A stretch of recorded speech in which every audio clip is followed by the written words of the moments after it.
Hello, je suis Léna, passionnée de bien-être, mieux vivre et spiritualité.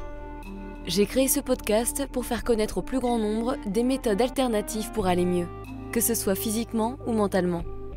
Quels que soient vos problèmes, quelles que soient vos croyances, restons ouverts, restons curieux et testons.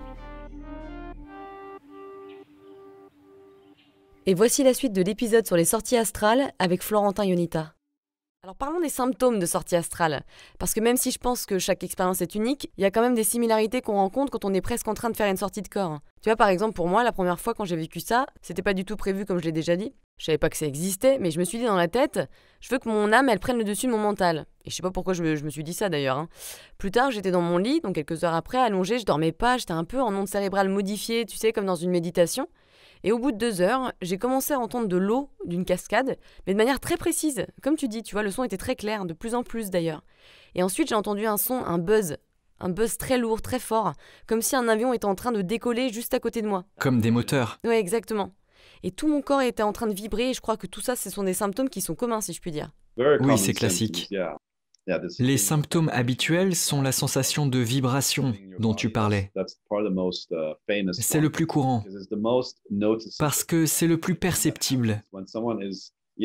Quand ça arrive, que ce soit de façon spontanée au réveil, ou parce que vous vous entraînez pour, on ne peut pas l'ignorer. Il se passe quelque chose dans tout votre corps. Une sensation vibrante et électrique. L'intensité varie, c'est différent selon les personnes. La première fois, j'avais l'impression que quelqu'un était en train d'utiliser un marteau-piqueur sur ma poitrine. Tout mon corps bougeait. D'autres vont avoir l'impression qu'il y a un tremblement de terre dans la maison. C'était un ressenti très physique. Et ça peut aussi être plus subtil, ça dépend des gens. Entendre des sons est un autre symptôme, ou voir des choses, des paysages, ou une sensation d'expansion ou de flottement. Voilà quelques-uns des symptômes que vous pouvez avoir quand vous êtes dans le bon état, entre le sommeil et l'éveil, quand vous commencez à vous désintégrer de la dimension physique. Le haut et le bas, la gravité, tout ça n'a plus d'importance. Toutes les règles de cette dimension se désintègrent. D'un coup, vous ressentez des choses qui vont au-delà du monde physique. Vous ressentez avec votre conscience. Vous entendez des sons très lointains, pas parce que vous avez des super oreilles high-tech. Elles sont éteintes à ce moment-là. Les sons qui émanent de la pièce dans laquelle vous êtes sont étouffés. Et votre vue disparaît. C'est comme si vous changiez d'instrument pour ressentir la réalité. Vous faites la transition entre ressentir la réalité avec votre corps physique et ressentir la réalité avec votre corps énergétique, comme on aime l'appeler. On a cette énergie qui nous permet de voyager à l'intérieur de nous. Avec l'essence de ce corps énergétique, vous pouvez entendre des choses, ressentir d'autres sensations qui ne sont pas celles du monde physique auquel on est habitué. Quand ça se produit, vous savez que vous pouvez vous projeter. Oui, c'est ce que je fais et j'essaie de réveiller mon copain. Oui, c'est ce que j'ai fait et j'ai essayé de réveiller mon copain, mais je pouvais pas le toucher, c'était super bizarre. Mais c'est quoi ce bordel? Et j'ai vu un écran de lumière blanche en face de moi. Un grand écran blanc? Oui, de la pure lumière. Mais qui m'éblouissait pas en fait, pourtant c'était vraiment de la pure lumière, c'est bizarre. Et ensuite j'ai traversé, je dirais, des dimensions, je sais pas trop comment je peux dire ça, mais j'ai vu de la géométrie sacrée, des couleurs et des formes magnifiques, et tout ce que je te dis là, j'étais assez étonnée car j'étais pas du tout spirituelle, c'était pas mon truc, j'avais pas de référence en fait. Moi je suis pas du tout dans le trip religion, au contraire, et donc j'ai rien demandé de tout ça, mais c'était tellement réel, tellement beau. C'était vraiment une conscience différente parce que t'es encore plus conscient, c'est comme si t'avais plus conscience de ta réalité, c'est un peu bizarre. Mais ça m'a vraiment ouvert l'esprit. Oui, exactement. On ne revient pas de cette expérience à la vie normale comme avant. Il se passe quelque chose qui vous pousse à vous dire « Ok, il se passe quelque chose là que je dois comprendre. » C'est un beau cadeau que ça te soit arrivé de façon spontanée. Et c'est d'ailleurs pour ça qu'on a cette conversation, parce que je pense pas que j'en parlerais si j'avais jamais expérimenté ça. Donc c'est cool, ça tombe bien. Oui. So that's great. J'aimerais que tout le monde puisse en faire l'expérience. Carrément. Je pense que ça aurait un énorme impact positif pour la planète. Je me posais la question sur les difficultés que les gens rencontrent quand ils essayent de sortir de leur corps, parce que c'est difficile, et c'est quelque chose dont tu ne sais même pas quels vont être les résultats. Alors quelles sont les erreurs qu'ils font souvent? Je pense que la première erreur que font la plupart des gens, c'est qu'ils oublient qu'il s'agit d'une compétence comme une autre. Par exemple, quand vous vous entraînez pour faire, disons, de la gymnastique, que vous devez faire un flip, quelque chose qui requiert de la force, de la technique, comme un salto, une rondade, peu importe. Quand vous vous entraînez, vous savez que ça va vous prendre du temps pour y arriver. Ça ne marche pas à la première tentative. Donc, quand les gens commencent à pratiquer la projection astrale, ils ont tendance à oublier que ça marche de la même façon. Ça demande de l'entraînement. Ça n'arrive pas du jour au lendemain. Il faut y consacrer du temps, être discipliné, comme un entraînement classique. Donc c'est la première erreur, ne pas être assez rigoureux. L'autre problème, c'est que les gens qui s'entraînent avec rigueur répètent le processus, ce qui est très bien. Mais vous devez vous assurer d'être toujours en train d'analyser votre entraînement après, pour ne pas répéter exactement la même chose la veille et l'avant-veille, ou la semaine d'avant. Il faut constamment améliorer ce que vous faites et perfectionner votre technique. Sinon, vous allez simplement répéter la même chose encore et encore en espérant avoir un résultat différent. Ce qui n'arrivera pas. Il faut faire preuve d'esprit scientifique quand vous faites cet exercice. Il faut observer vos tentatives de projection astrale comme une expérience scientifique. Et il faut toujours analyser l'entraînement après. Vous réfléchissez à ce qui s'est passé, quels ont été les résultats et comment les améliorer. Quelles variables pouvez-vous changer pour que la prochaine fois, vous ne vous endormiez pas, par exemple? Voilà pour ce qui pourrait aider les gens. Ouais, c'est important de savoir ça. C'est pareil quand tu fais du sport. Faut en faire régulièrement. Tu dois t'entraîner plus sérieusement, réfléchir sur ta dernière séance, comment ça s'est passé, enfin avoir du recul, quoi.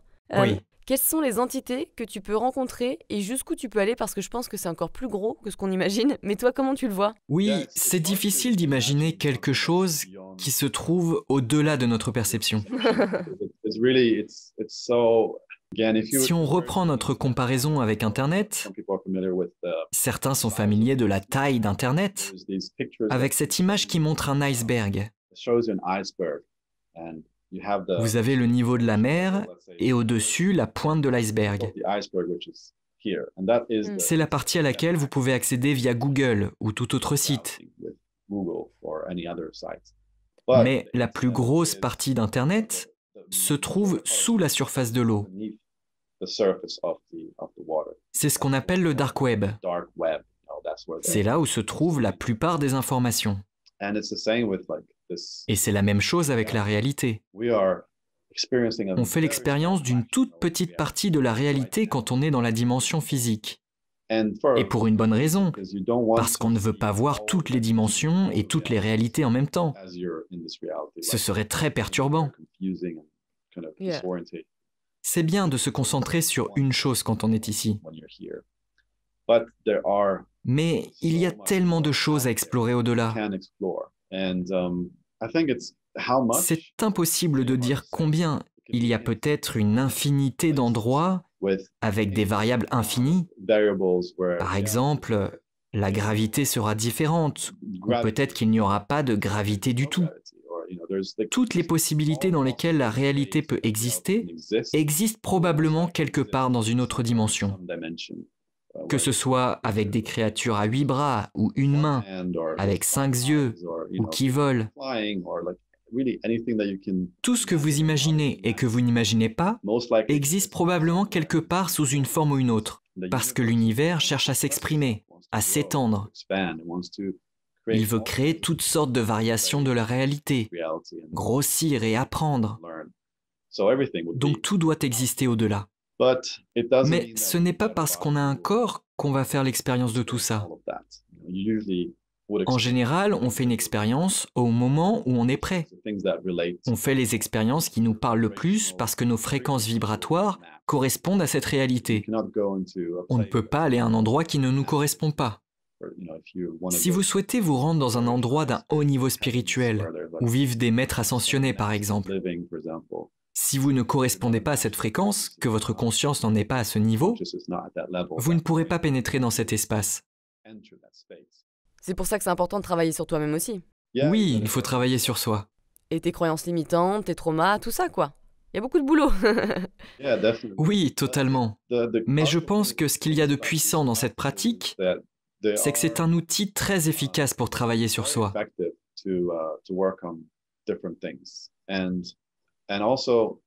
Et le meilleur dans tout ça, c'est que c'est amusant d'explorer en dehors de son corps physique, de dépasser ses limites, de voler, se téléporter, traverser les murs. Ouais, j'adore faire ça, c'est trop bizarre mais j'adore. La sensation de passer ta main à travers les matières, genre un mur, une fenêtre, c'est assez fou. Oui, c'est magique.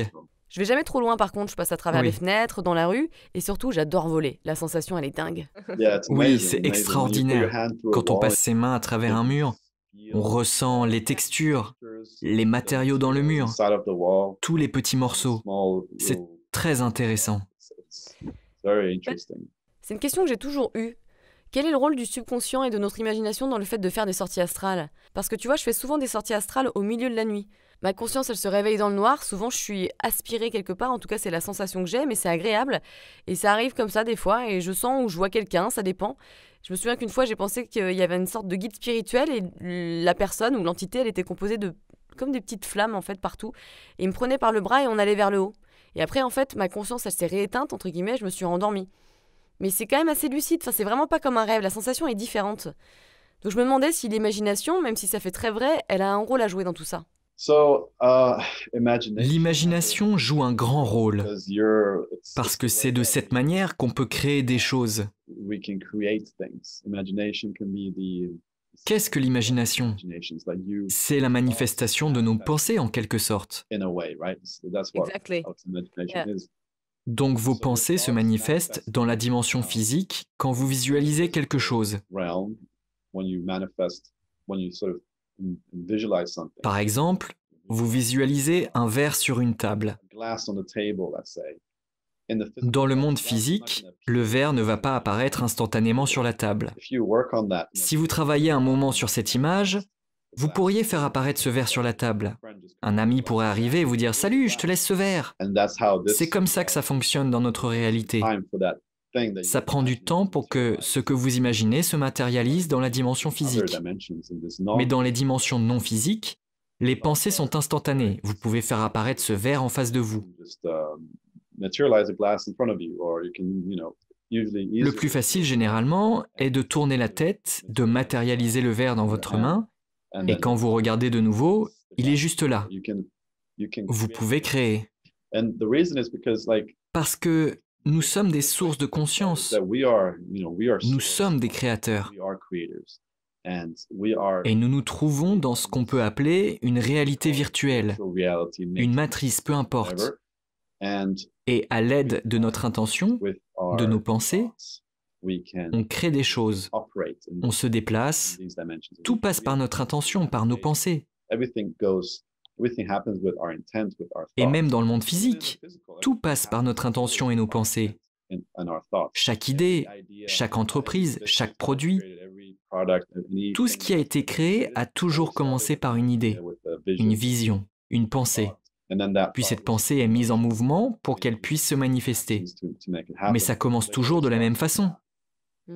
Ce qui est génial avec la projection astrale, c'est qu'on peut créer n'importe quoi instantanément. On peut créer une voiture, entrer dedans. On sent qu'il y fait chaud, qu'elle sent l'essence. Ce genre de sensation. Ouais, donc tout est lié. Oui, tout à fait. On va parler de la sagesse des sorties astrales en quelque sorte. Je me demandais ce qu'elle t'avait fait comprendre à propos de la vie et de l'univers. C'est une excellente question. Je suis encore en pleine réflexion sur les questions existentielles. Ouais, c'est un apprentissage d'une vie. Oui, c'est le voyage de toute une vie. Donc je ne vais pas dire « Hey, j'ai toutes les réponses !» Mais ce que je peux dire, c'est que la projection astrale m'a aidé à comprendre plus.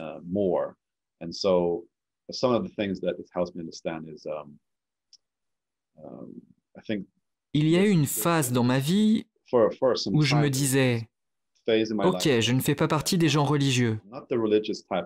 Je suis allé à l'église, j'ai écouté ce que les gens avaient à dire, j'ai lu des livres sur ces sujets, mais ça ne retentissait pas en moi. Je ne trouvais pas assez de réponses. Ce n'était pas assez avancé. C'était un peu, je ne sais pas, trop simple. Super rigide, c'est comme ça, et Oui. pas autrement. Oui, donc ça ne marchait pas pour moi. Et l'alternative de pensée considère qu'il n'y a pas de raison à notre existence. Nous sommes simplement une coïncidence. Tout ce qu'on voit est une coïncidence. Rien n'a de raison d'être. Il n'y a pas de signification, et quand on meurt, on disparaît. Et c'est fini. Salut! Vous n'êtes plus, et il n'y avait pas de raison à votre vie. Tout ça n'a jamais fait écho en moi. En mon fort intérieur, je savais qu'il y avait quelque chose de plus. Beaucoup plus, ouais. Ouais, ça serait un gâchis, une perte de temps que de vivre 70 ans, 80 ans, puis hop, pouf, t'es bouffé par les vers de terre. C'est un peu dommage quand même. Hein. C'est ce que je me dis, oui. Dans mon voyage avec la projection astrale, en explorant personnellement et en travaillant avec d'autres gens sur leurs expériences, après des années de recherche, j'en suis arrivé à comprendre que nous sommes bien plus que cette enveloppe humaine physique. Nous sommes ici en tant que source de conscience, un être spirituel, dans une expérience physique sous une forme humaine pour apprendre ce système de réalité. Et il y a une infinité de systèmes dans lesquels on peut s'incarner.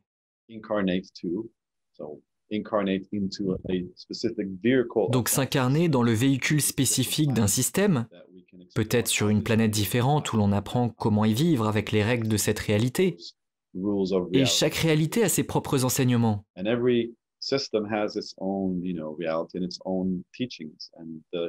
Être un humain est l'une des écoles qui nous apprend tout un tas de choses. Puis, on passe à l'étape d'après.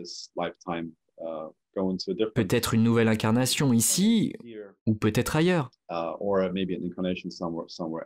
Et la vie continue. Le voyage de notre conscience pour progresser continue. Le but ultime, c'est l'élévation spirituelle. Et je pense que c'est ce qui remet les choses en perspective d'une manière significative.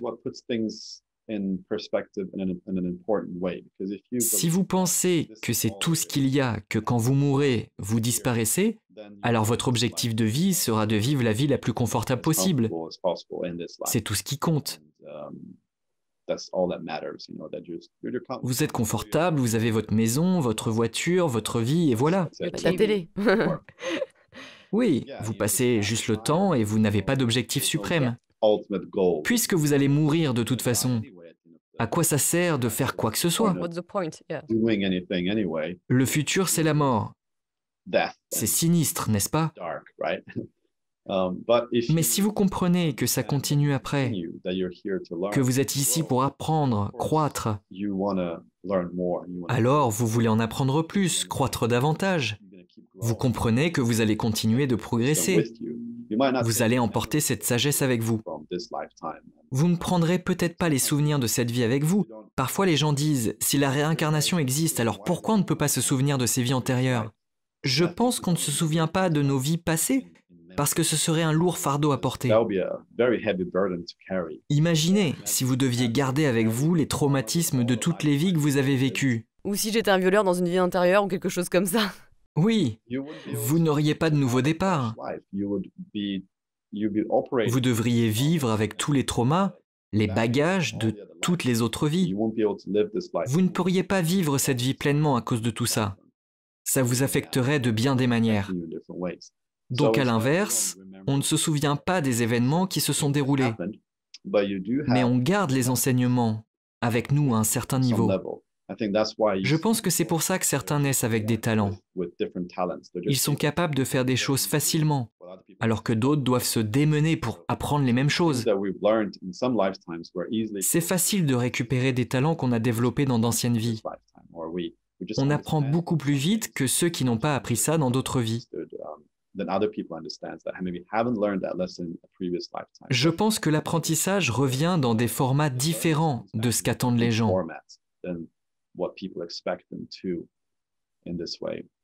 La sagesse est comme sauvegardée quelque part dans ce système de matrice, dans notre être.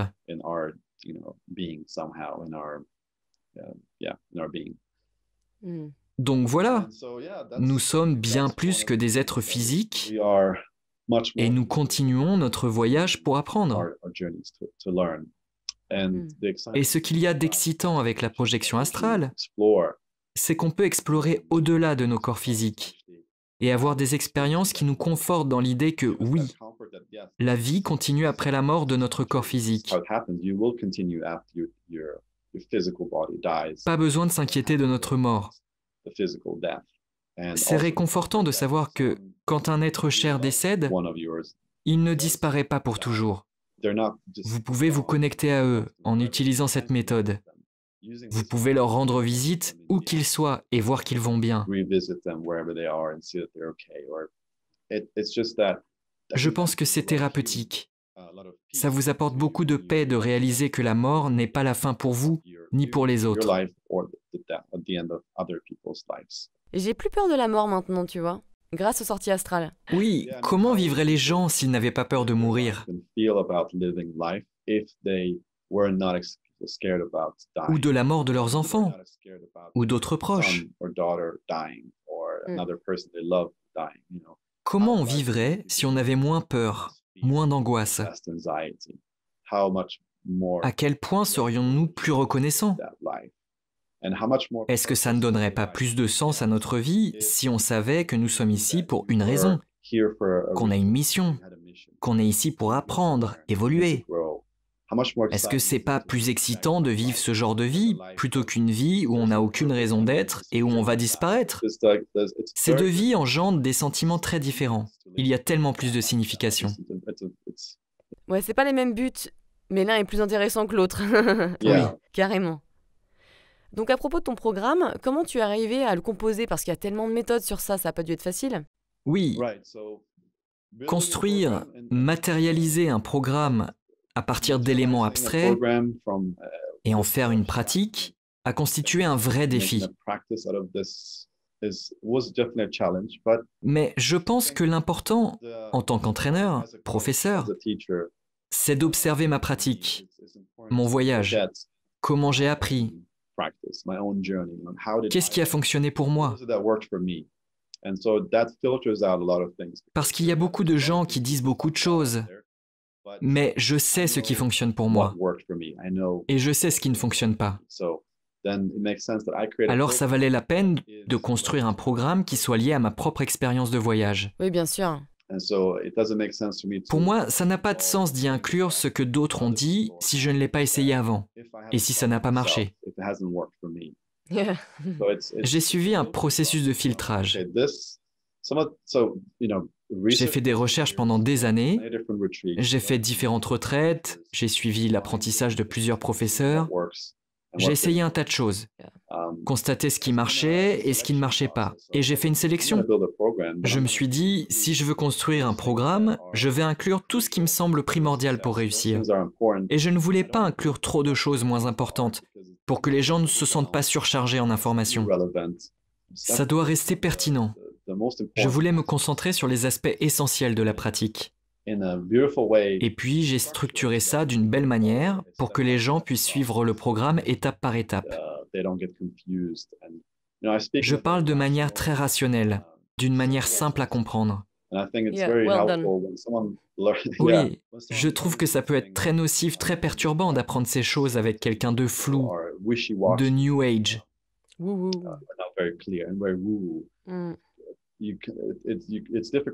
C'est difficile d'apprendre de cette manière, et ça a représenté l'un de mes défis. Quand j'avais des professeurs qui n'étaient pas clairs, que j'obtenais des réponses New Age à mes questions, ça ne m'aidait pas à progresser, je stagnais. Pour moi, en tant que personne rationnelle, j'ai besoin d'un enseignement rationnel. Faites ci, faites ça, ne faites pas ça parce que ça ne marche pas à cause de ci ou de ça. J'ai besoin d'explications, j'ai besoin de comprendre en profondeur. C'est donc de cette manière que j'enseigne, la façon dont j'ai appris. Ouais, j'aime bien le fait qu'il y ait plusieurs méthodes à essayer pour tester et trouver celle qui marche bien et notre empreinte de projection, si je puis dire. Oui, donc la raison pour laquelle j'enseigne 3 différentes méthodes, tout d'abord, certains doivent penser qu'il existe 1 million de méthodes, mais en réalité, les méthodes dont on parle généralement sont en rapport avec l'une de ces 3 principales. Donc j'enseigne les 3 principales. Ces méthodes enseignent comment sortir de son corps quand on dort. Donc comment devenir lucide quand on rêve et à partir de là, comment faire la transition vers la projection astrale. Donc ça se passe pendant qu'on dort, on devient conscient pendant le sommeil. La deuxième méthode consiste à se projeter au moment où on se réveille. À l'instant où on se réveille, après avoir dormi pendant un moment, on peut entrer dans cet état hors du corps. Et la dernière méthode consiste à entrer dans cet état quand on est éveillé. On entre dans cet état profond par la méditation pour sortir de son corps. La raison pour laquelle j'enseigne les 3, c'est parce que j'ai remarqué très vite que tout le monde est différent. Donc une méthode qui marche pour quelqu'un ne marchera pas pour tout le monde. Il y a tout un tas de points d'entrée.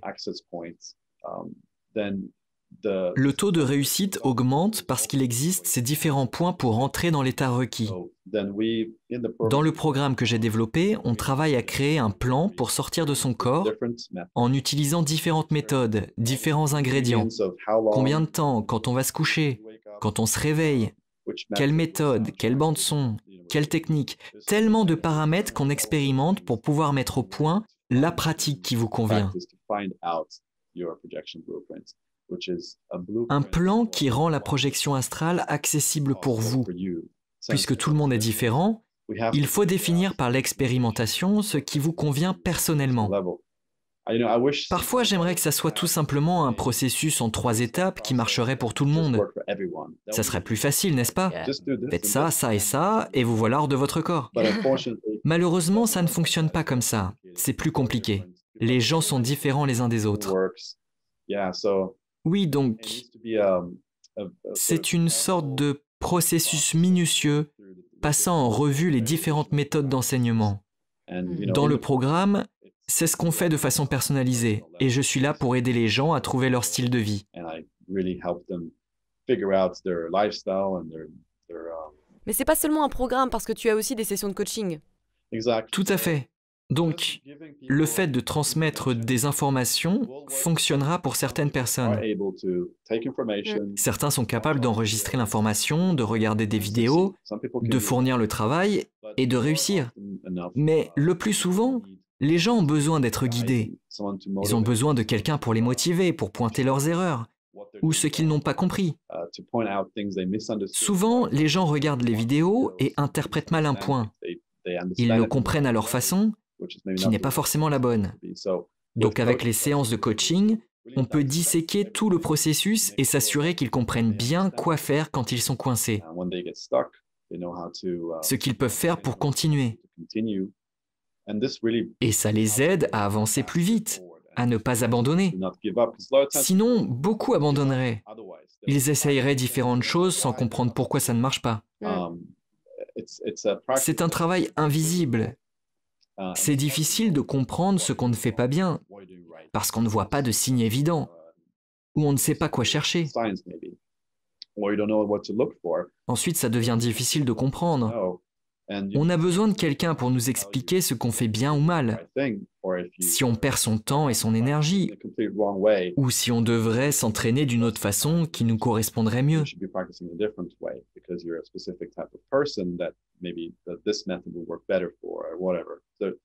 Donc il y a tout un tas de détails à prendre en compte pour ce travail. Au final, avoir un coach, c'est aussi ce qui m'a permis d'y arriver. Je n'ai pas appris tout ça tout seul. Ça n'est pas venu en regardant une vidéo ou en lisant. Ou des livres. Ça n'aurait pas marché pour moi, je pense. Et j'aurais probablement abandonné rapidement. Après avoir essayé et échoué, je me serais dit « Ah, j'imagine que ce n'est pas réel, ça ne fonctionne pas. » Point final. Carrément. Le fait d'être coaché, c'est hyper utile pour avoir des retours précis. Oui, totalement.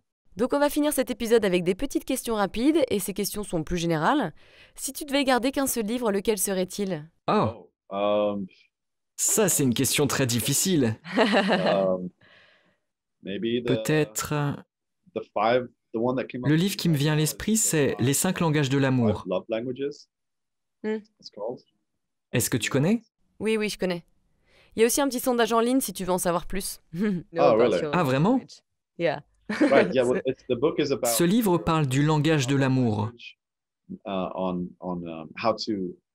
du vôtre, mais aussi de celui des autres, de votre partenaire peut-être, pour vous permettre de parler le même langage qu'eux. Ouais, c'est vraiment utile. Oui, des livres utiles dans ce genre. Mais si on en revient à la projection astrale,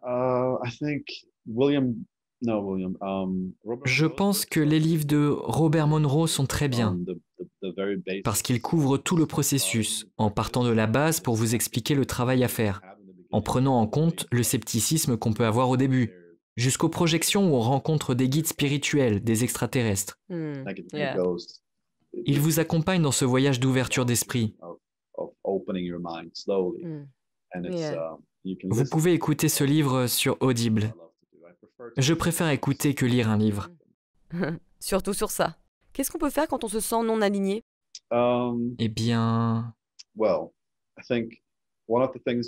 Je pense que l'un des trucs que vous pouvez faire, c'est de vous échapper de votre situation actuelle, en prenant un moment loin de chez vous. Partir en vacances ou simplement en week-end, loin de la ville où vous vivez, être dans la nature seul, réfléchir à la vie. Ouais, totalement. C'est très puissant. Et s'éloigner du bruit, parce que souvent, on sort de notre alignement parce qu'on est dérangé par le bruit. Oui, dans notre mental aussi. Ce que j'entends par bruit, c'est qu'il y a tellement de choses qui viennent de toutes parts. Vous prenez votre téléphone et il se passe 1 million de trucs sur Instagram, Facebook. Et il y a des gens qui disent tout et n'importe quoi. Il y a les JT à la télé, il y a des panneaux sur la route. Il y a tellement d'informations qui hantent que ça peut commencer à vous submerger et à brouiller votre perception, votre conscience. Et c'est tellement important dans la vie d'avoir une vision claire de la direction dans laquelle vous avancez. Parfois, il suffit de s'extraire un moment de sa routine, de sa bulle, de partir, d'aller dans la nature et d'aller faire un tour. C'est souvent la raison pour laquelle je me promène. Et d'essayer de se reconstruire, se demander où est-ce que je vais, qu'est-ce qui se passe. Ne pas laisser la vie vous emmener d'un endroit à un autre. Il faut s'arrêter et se demander pourquoi je vais dans cette direction. Ce n'est pas là où je voulais aller. Mais où je voulais aller, il faut vraiment se poser cette question. Et également, pourquoi vous voulez aller dans cette direction? Qu'est-ce qui vous y pousse? Est-ce que c'est votre propre volonté? Ou est-ce que c'est la pression que d'autres vous imposent? Pourquoi vous souhaitez avoir ce que vous souhaitez avoir? Il faut se le demander, sinon, on peut courir après quelque chose dont on n'a pas réellement besoin. Donc il faut vraiment réfléchir sur soi, beaucoup, puis prendre une décision et s'y tenir. Quel est ton mantra? Je n'en ai pas réellement, à part je suis plus que mon corps physique, que je fais des tests de réalité pour savoir si je suis en train de rêver, ce genre de choses, mais je n'ai pas de mantra de méditation. Qu'est-ce que tu dirais à ton toi plus jeune, par exemple ton toi il y a 20 ans, 15 ans? Ce serait difficile de communiquer. Mais je pense que j'essayerais de lui dire que les choses qui lui arrivent ne sont pas mauvaises. Ce sont en réalité des choses pour apprendre, pour prendre une certaine direction. J'ai souvent vécu des choses dans ma vie que je trouvais difficiles sur le moment. Par exemple, se faire virer, perdre son emploi, avoir un problème avec son patron. Dans le milieu des effets spéciaux, si on ne s'entend pas avec quelqu'un, on peut se faire virer. C'est difficile à vivre. On a l'impression d'être un moins que rien. On se sent très mal. Et on s'inquiète pour la suite. Et à chaque fois que quelque chose comme ça m'arrivait, ça m'a toujours amené à un meilleur endroit, à une meilleure manifestation de ce que je voulais faire. C'était comme des raccourcis. Oui, pour retourner vers la bonne route. Oui, oui.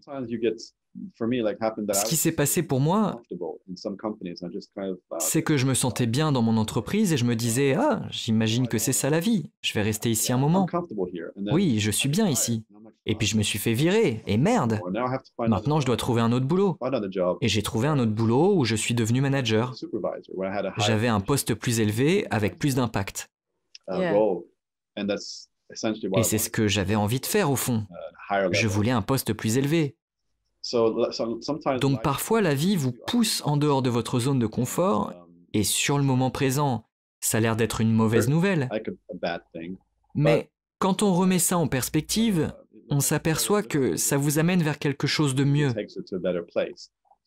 Donc le message que j'aurais transmis à mon moi plus jeune, c'est « Reste posé, accepte les gros changements, ils t'amèneront vers une meilleure vie. Ne t'en fais pas. » J'adore cette question. Où est-ce qu'on peut te trouver, Florentin?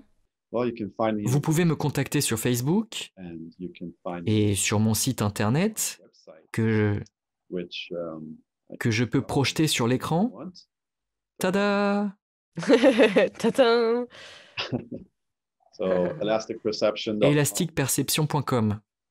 Vous pouvez me contacter, prendre un rendez-vous téléphonique et on peut définir si on peut vous être utile pour vous aider à pratiquer la projection astrale. L'appel est gratuit. C'est l'une des façons de me contacter. Sinon, ajoutez-moi sur Facebook et écrivez-moi un message. Ou vous pouvez m'envoyer un email. Merci beaucoup, Florentin. Tout le plaisir était pour moi. Merci de m'avoir accueilli dans ton émission.